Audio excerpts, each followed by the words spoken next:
Itu yang pertanyaan tentang kapasitas RAM berlaku untuk laptop juga ya Bang. Berarti 12GB plus 16GB yang kebaca dari 16GB cuma 12GB-nya aja ya. Bang mengganti satu komponen PC apa harus mengganti yang lain? Contoh ganti VGA apa harus ganti Mobo? Laptop yang SSD-nya NVMe M.2 Gen 4 bisa dipakai SSD yang Gen 3 nggak ya? Punya gue 40 LAN dari CPU doang dipakai VGA M.2 WiFi card. Masih sisa 19, bingung mau pasang apa lagi. Misal 4070 nggak dicolokin kabel powernya, masih tampil nggak Bang ke monitor?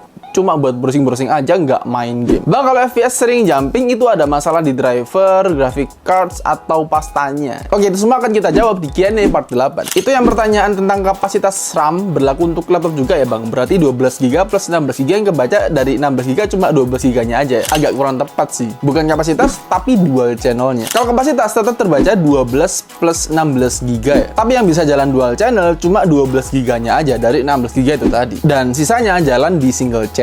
Nggak terlalu berasa kok kalau kerjaan kalian yang nggak berat-berat banget. Buat multitasking, buka banyak software plus tab browser juga masih sangat aman ini. Bang, mengganti satu komponen PC apa harus mengganti yang lain? Contoh ganti VGA apa harus ganti Mobo? Ini tergantung ya. Kalau contoh buat VGA atau GPU, selama masih masuk ke slot PCIe-nya ya nggak perlu ganti. Meski generasi PCIe-nya berbeda. Mungkin bakal menyesuaikan sama speed yang paling rendah ya. Jadi misal kalian pasang GPU PCIe Gen 5 ke motherboard yang masih pakai Gen 4, ya speednya cuma jalan sampai Gen 4 aja. Laptop yang SSD-nya NVMe M.2 Gen 4 bisa dipakai SSD yang Gen 3 nggak ya? Bisa banget, tapi jawabannya kayak di pertanyaan sebelumnya. Speednya bakal menyesuaikan ke yang paling rendah. Jadi kalau SSD PCIe Gen 3 dipasang ke slot PCIe Gen 4, ya tetap jalan di PCIe Gen 3. Punya gue 40 LAN dari CPU doang dipakai VGA M.2 WiFi card. Masih sisa 19, bingung mau pasang apa lagi. Anjir, 40 LAN. CPU server dong. Sebenarnya kalau LAN PCIe-nya sisa berapapun, itu kalian nggak perlu khawatir bakal mubazir atau gimana ya. Karena pasti bakal dialokasikan sendiri sama sistem. Dan bisa jadi cadangan kalau misal kalian pasang GPU lagi atau mungkin part lain yang butuh slot PCIe. Jadi ya, biarin aja. Misal 4070 nggak dicolokin kabel powernya, masih tampil nggak Bang ke monitor?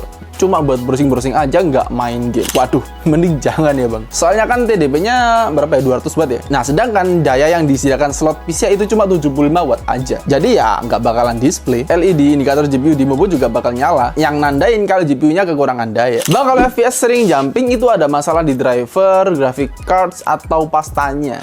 Ini faktornya bisa banyak banget ya. Mungkin bisa dari bottleneck antara CPU dan GPU, problem di driver, overheat, settingan yang ketinggian, storage lambat, RAM-nya kurang, atau mungkin dari jaringan dan sebagainya. Coba itu di fix satu-satu, nanti bakal ketemu kok problemnya ada di mana. Oke, sekian buat Q&A kali ini, dan kalau kalian ada pertanyaan seputar PC dan gaming gear, bisa tulis di kolom komentar.